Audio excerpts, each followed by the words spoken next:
바디메오의 삶은 크게 두 분류로 나누어지는 것 같아요. 에어컨을 좀 껐으면 좋겠네요. 그렇죠? 어떻게 나누어질까요? 바디메오의 삶이. 예? 예, 저는 이렇게 나누고 싶어요. 예수님을 만나기 전과 예수님을 만난 다음. 그런데 우리 성도들도 다 마찬가지죠. 예수님을 만나기 전과 만난 후. 그렇게 나누어져요. 예수님을 만나지 못했을 때는 예수님이 주시는 참 평안과 기쁨과 그 구원의 기쁨을 알 수가 없어요. 절대로 예수님이 주시는 그 구원의 기쁨을 누릴 수가 없습니다. 하늘의 신령한 복을 절대 알 수가 없어요. 그렇기 때문에 세상의 것만 붙들고 매달리면서 살아갈 수 없는 그런 안타까운 삶을 살아가는 거예요. 근데 바디메오의 삶도 그랬잖아요, 여러분. 예수님을 만나기 전까지 정말 절망과도 같은 인생이었어요. 그저 죽지 못해 살아가는 그런 삶이었어요. 그런데 그가 예수님을 만나고 난 다음에 앞을 보게 되고 삶이, 인생이 완벽하게 변화되어서 이 세상 그 누구도 부럽지 않은 정말 행복한 소망의 사람이 되잖아요.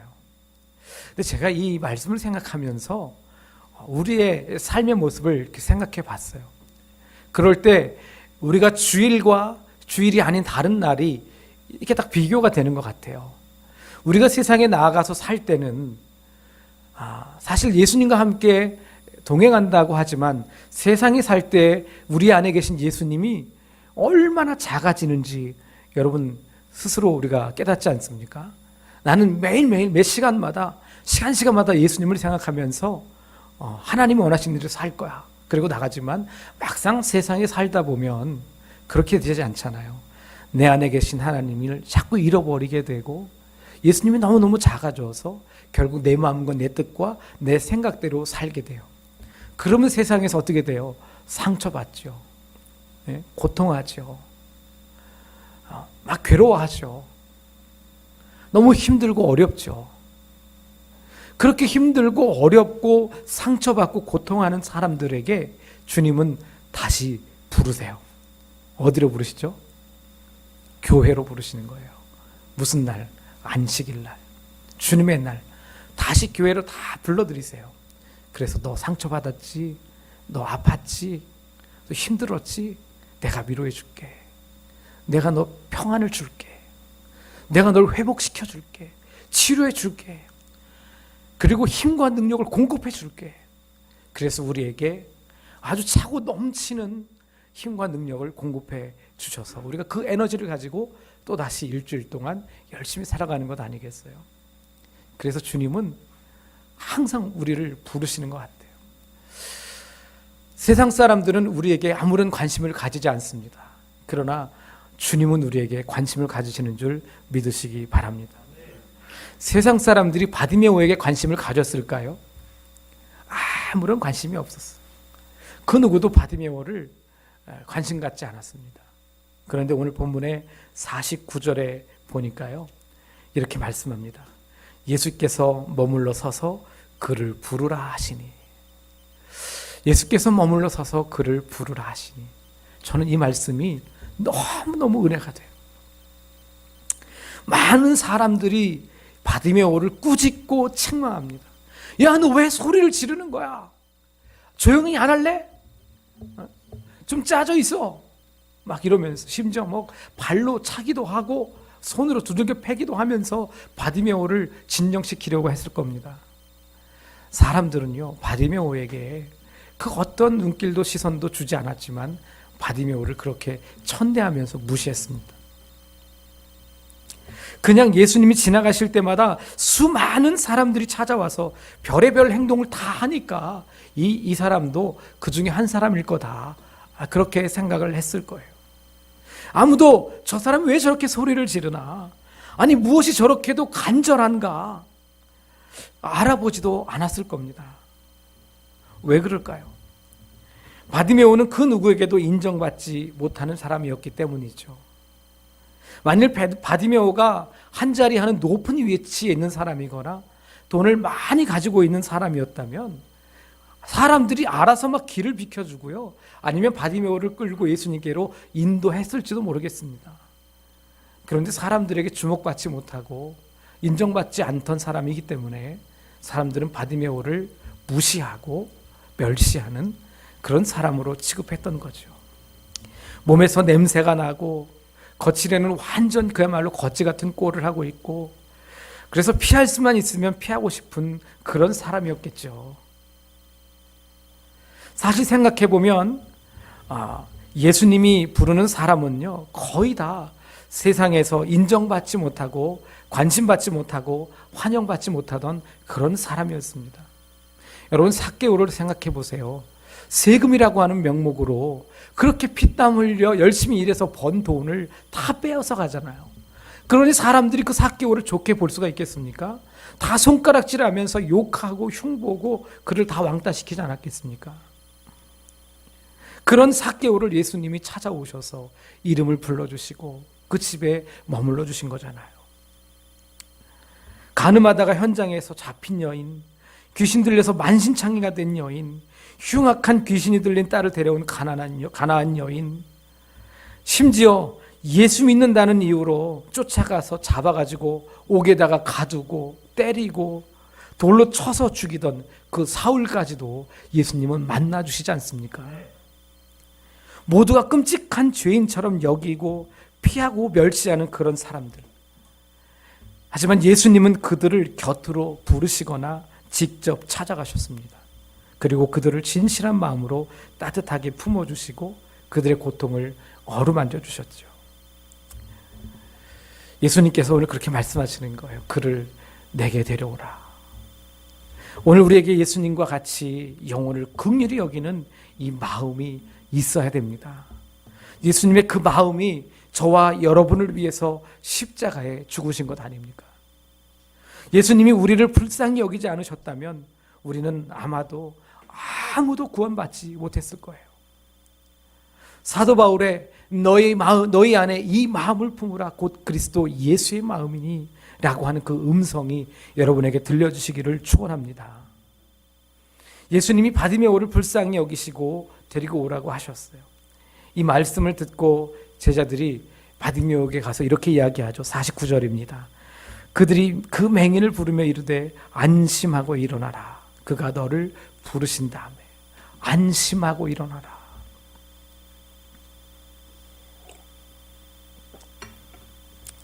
여러분, 이 말이 바디메오에게 어떻게 들렸을까요? 안심하고 일어나라. 그가 너를 부르신다. 이 말을 들었을 때 바디메오가 어떤 감정이었을까? 어떤 마음이었을까? 아마 이런 마음이었을 것 같아요. 이제 됐다. 이제 볼 수 있게 됐다. 이제 드디어 해방됐다. 아마 세상에서 가장 듣기 좋은 말이 아니었을까요? 세상에서 가장 긴장되고 흥분되는 그런 순간이 아니었을까요? 안심하라. 그가 너를 부르신다. 이 한마디의 말씀에 바디메오는 이미 소원을 성취한 듯한 그런 기분이었을 것입니다. 너무나 오랫동안 간절한 기도에 응답받는 것 같은 바로 그런 순간이었을 거예요. 여러분, 우리가 정말 간절하게 금식하면서 몇 날 며칠을 주님 앞에 매달려 간절하게 기도할 때 주님께서 내 안에 계심을 확인시켜 주시면서 안심해, 내가 너하고 함께하고 있어, 이 한마디 말씀을 해주신다면 모든 근심과 걱정은 깨끗하게 사라지고 주님이 주시는 참 평안과 기쁨이 차고 넘쳤을 것입니다. 설사 문제가 해결되지 않는다 하더라도 그 문제가 결코 주님보다 더 크게 느껴지지 않았을 것입니다. 주님이 함께하고 계심이 너무나도 확실하니까 하나님께서 책임져 주신다는 믿음으로 바꾸어져서 더 이상 그 문제로 염려하거나 절망하지 않게 될 것입니다. 사랑하는 성도 여러분, 주님은 여러분의 작은 신음에도 응답하시는 참 좋으신 하나님이십니다. 그러니 우리의 간절한 기도를 결코 외면하지 않으시죠. 여러분에게 문제가 있습니까? 남이 모르는 상처나 아픔이 있습니까? 고통하고 있는 어떤 어려움이 있습니까? 여러분, 주님께 매달리십시오. 주님께서 말씀해 주실 것입니다. 안심해. 내가 너와 함께하고 있어. 그 음성을 듣고 바디메오가 가장 먼저 한 행동이 뭘까요? 50절 말씀인데요. 우리 다 같이 한번 읽어보실까요? 시작. 아멘. 맹인이 겉옷을 내버리고 일어나서 예수께 나아갔다고 합니다. 여러분, 당시에는요, 소경만 입는 그런 겉옷이 있었어요. 그 옷을 입고 있으면 사람들은 저 사람은 앞을 보지 못하는 사람이구나 이렇게 알아보고 그 사람에게 조금씩이라도 도움을 주는 거예요. 그러니까 바디메오가 입고 있는 이 겉옷은 어떤 의미가 있느냐면 생계형이라는 거예요. 예? 마치 화물 영업하시는 분들이 화물차가 생명이듯이, 어부에게 배가 생명이듯이 바디메오에게는 이 겉옷이 생계형이란 말이에요. 그 겉옷을 입고 있어야 사람들이 바디메오를 도와주고 바디메오는 그 도움을 받아서 생명을 연장할 수 있는 거예요. 그런데 이 소중한 옷을 어떻게 했다고요? 벗어버렸다는 말이에요. 이 옷을 한켠에 잘 놓아둔 게 아니에요.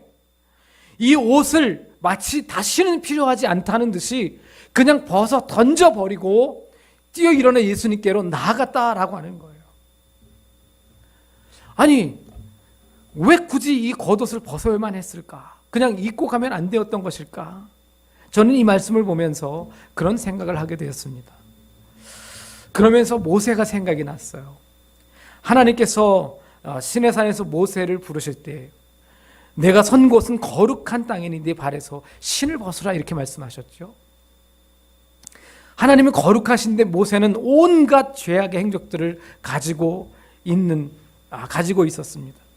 그 의미가 바로 신발이었던 거예요. 모세가 신고 있는 신발이 자기가 밟고 다닌 그 모든 죄악의 현장이었고, 자기가 직접 사람을 때려 죽인 살인의 현장이었고, 모든 죄악의 현장이 그 신발에 고스란히 다 담겨 있던 거죠. 그러니까 그 더럽고 죄악의 산실인 신을 벗어 던지고 거룩하신 하나님께 나오라 이렇게 말씀하신 것이었습니다. 바디메오에게 겉옷은 많은 의미가 있지만 그 중에 가장 큰 의미는 세상의 것이라는 거예요. 세상에 사람들만 의지하던 것, 세상의 방법, 세상의 생명줄, 세상의 배경, 세상의 미련, 그 모든 것들을 버리고 예수님께 나오라는 거예요. 너는 예수님을 만나는 순간 이제 세상에 있는 모든 것들이 다시는 필요치 않게 되니까 너 이제 그 겉옷, 생명과도 같은 그 겉옷 벗어 던져버려라. 그 옷은 더 이상 너에게 아무런 도움이 되지 않는다. 그러니 그 옷을 벗어버리고 내게 오라 라고 하는 그런 음성으로 들리지 않았을까 생각이 됩니다. 예수님께서 인류를 구원하실 가장 큰 사역의 제자를 찾아 나서셨습니다. 가장 먼저 누굴 부르셨죠? 가장 먼저 누굴 부르셨어요? 가장 먼저 베드로를 부르셨어요. 베드로와 안드레 형제를 찾아가셨습니다. 마가복음 1장 17절에 보면 예수께서 이르시되 나를 따라오라 내가 너희로 사람을 낚는 어부가 되게 하리라. 예수님의 부르심에 베드로와 안드레가 어떻게 반응하는지 한번 보십시오. 18절입니다. 곧 그물을 버려두고 예수를 따르니라. 어부에게 가장 중요한 도구인 이 그물을 버리고 예수님을 따라갔습니다. 조금 더 가시다가 이제 야고보와 그의 형제 안드레를 부르십니다. 또 그들은 어떻게 반응했을까요? 20절 말씀인데요. 우리 같이 한번 읽어보실까요? 시작.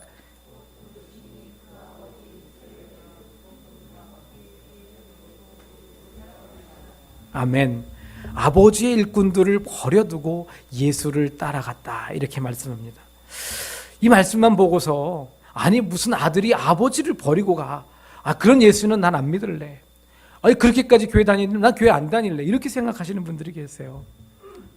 근데 여러분 이 말씀은 아버지를 버리고 오라 그런 의미가 아니에요. 오해하시면 안 됩니다. 이 말씀은 아버지의 품을 떠나서 그렇게 이해를 하셔야 돼요. 하나님께서 아브라함을 부르실 때 너는 본토 친척 아비집을 떠나 내가 네게 지시할 땅으로 가라 이렇게 말씀하셨어요. 그러면 그 말씀은 너 아버지도 버리고 친척들도 버리고 고향을 등지고 그리고 내가 이야기하는 대로 가라 이렇게 하신 말씀인가요? 그렇지 않습니다. 아브라함의 아버지 데라는 우상을 섬겼어요. 아버지의 사고방식과 아버지의 습관과 아버지의 모든 세계관과 또 아버지의 생각과 아버지의 뜻을 다 버리고 너는 1세대의 독립자로서 하나님의 뜻을 따라 하나님의 생각과 하나님의 말씀과 하나님이 인도하시는 길을 따라 순종하는 삶을 살아라 이렇게 말씀하시는 거예요. 여러분, 하나님께서 아담과 하와에게 짝을 지어주시면서 가장 먼저 주례사로 하신 말씀이 있어요. 하나님의 주례사, 그게 뭔지 아세요? 내 부모를 떠나라고 하는 말씀이에요. 내 부모를 떠나.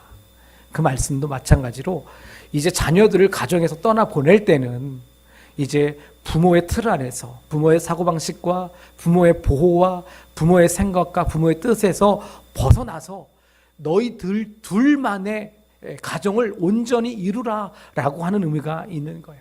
하나님의 뜻을 따라 하나님의 생각을 따라 하나님의 말씀에 순종하면서 온전히 하나님의 인도하심을 따라가라라고 하는 의미가 있는 거예요. 그러니까 여러분, 자녀들을 결혼시킬 때는 더 이상 자녀들에게 이러쿵저러쿵 간섭하면 안 돼요. 자녀들은 우리에게 하나님이 맡겨주신 자녀들이잖아요.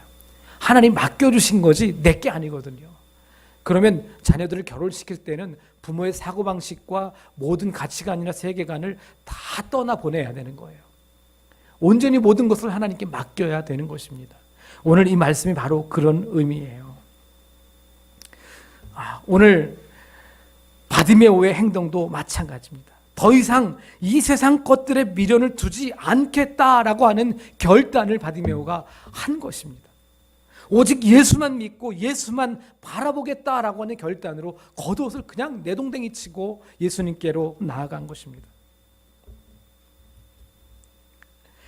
예수님은 저와 여러분을 주님의 제자로 부르셨습니다. 믿으십니까? 믿으십니까? 우리는 어떻게 주님께 나아가야 될까요?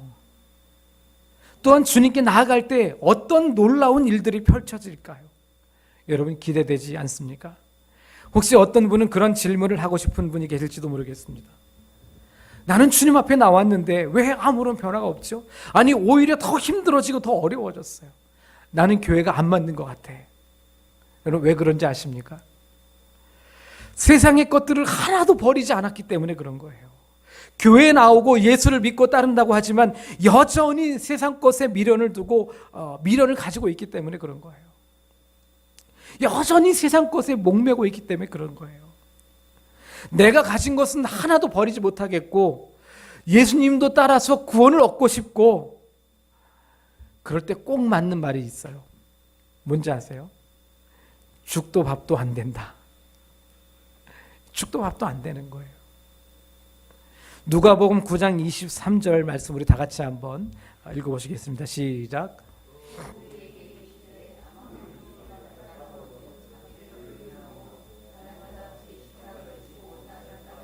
아멘. 예수님께서 나를 따라오려거든 이렇게 해야 된다라고 하는 조건을 붙이셨어요. 그게 뭐예요? 나를 부인하고 십자가를 지고 나를 따르라 그랬어요. 나를 부인하는 게 뭐예요?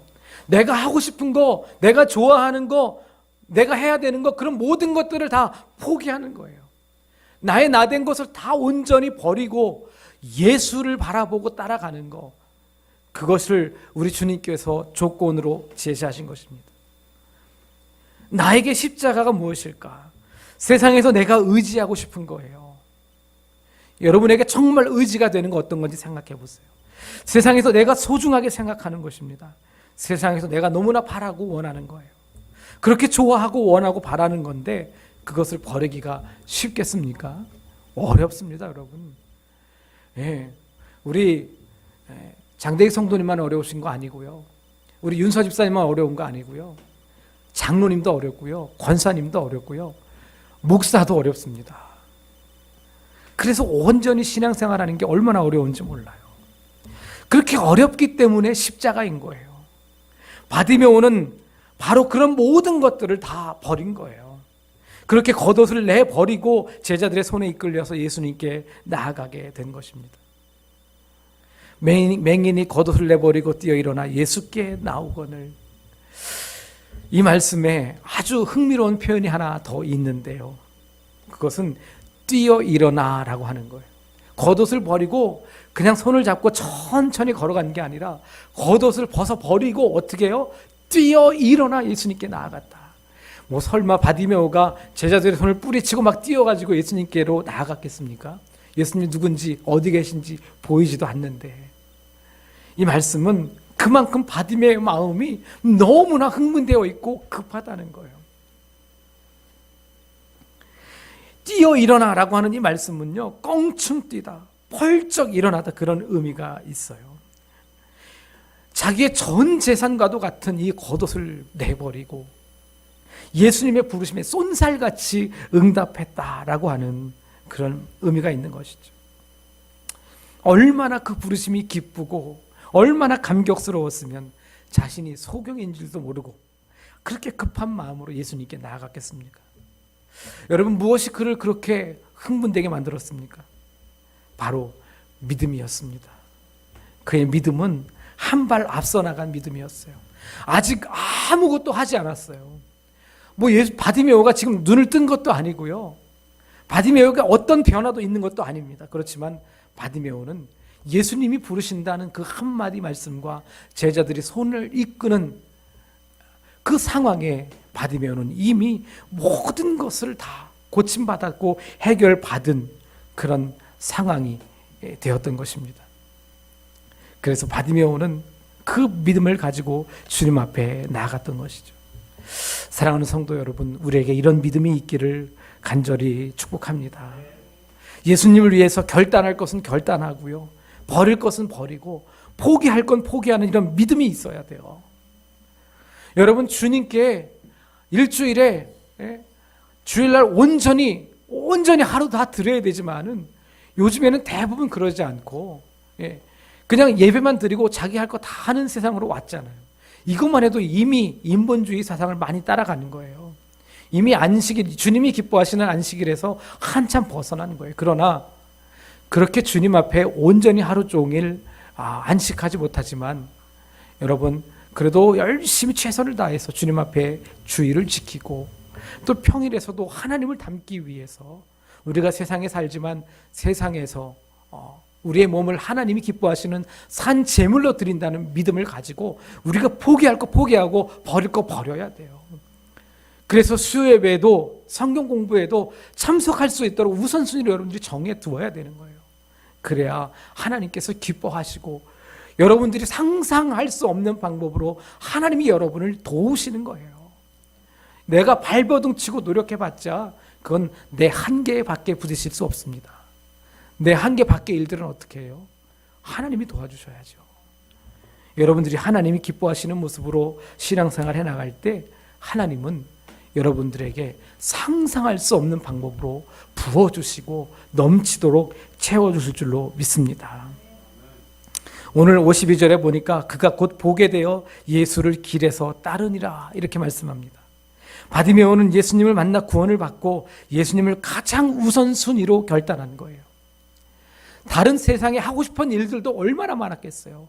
그동안의 비정상적인 모습으로 앞을 보지 못하는 그런 상태로 살았으니까 사람들이 했던 많은 일들, 사람들에게 들었던 것들, 사람들이 좋아하는 것들, 자기도 얼마나 하고 싶었겠어요. 그러나 그 모든 것들을 다 뒤로하고 바디메오는 가장 먼저 예수님을 따르기로 결단하고서 그 시로 예수님을 따라 나갔던 거예요. 어쩌면 예수님의 제자들은 예수님을 다 버리고 예수님을 떠났을지 모르지만 바디메오는 예수님이 잡히셨을 때에도 제자들도 다 외면하고 도망간 그 자리에 바디메오는 예수님을 따라 골고다 언덕에도 올라가서 힘겹게 쓰러지고 또 쓰러지며 십자가를 지시는 예수님을 바라보면서 한없이 슬퍼했을 거예요. 그리고 죄 없이 억울하게 못 박혀 죽으시는 것을 보았을 것입니다. 예수님의 그 십자가를 자기 가슴에 새겼을 거예요. 그리고 그가 부활하신 예수님을 만나고 다른 사람들과 함께 마가의 다락방에서 성령을 받고 복음을 전하다가 짧은 생을 마감하지 않았을까. 성경에 없는 내용이지만 저는 그렇게 추측해 봅니다. 사랑하는 성도 여러분, 우리에게 예수님의 은혜가 필요합니다. 우리를 하나님과 멀어지게 하려는 악한 마귀 사단의 계략에 속지 않고 끝까지 인내하며 하나님의 나라에 영광스럽게 설 수 있도록 예수님께서 도와주셔야 됩니다. 이 시간에 예수님께서 내가 내게 무엇하여 주기를 원하느냐 이렇게 물으신다면 여러분은 무엇을 구하시겠습니까? 하나님, 내 사업이 잘 되게 해주세요. 하나님, 지금 내가 하고 있는 일이 잘 되게 해주세요. 자녀들 잘 되게 해주세요. 이런 세상적인 복을 구하시겠습니까? 물론 다 현실적이고 꼭 필요한 것들이죠. 그러나 그런 것들조차도 우리에게 필요한 최우선의 것이 아니라는 것을 깨닫기 원합니다.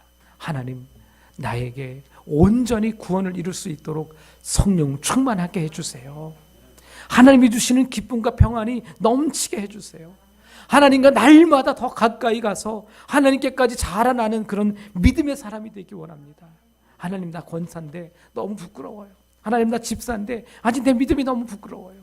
하나님, 나 이제 막 신앙생활 했는데 하나님 잘 몰라요. 하나님, 나 하나님 알고 하나님 닮고 싶어요. 하나님, 나 그렇게 살게 도와주세요. 그런 믿음의 소원이 여러분에게 있기를 간절히 축복합니다.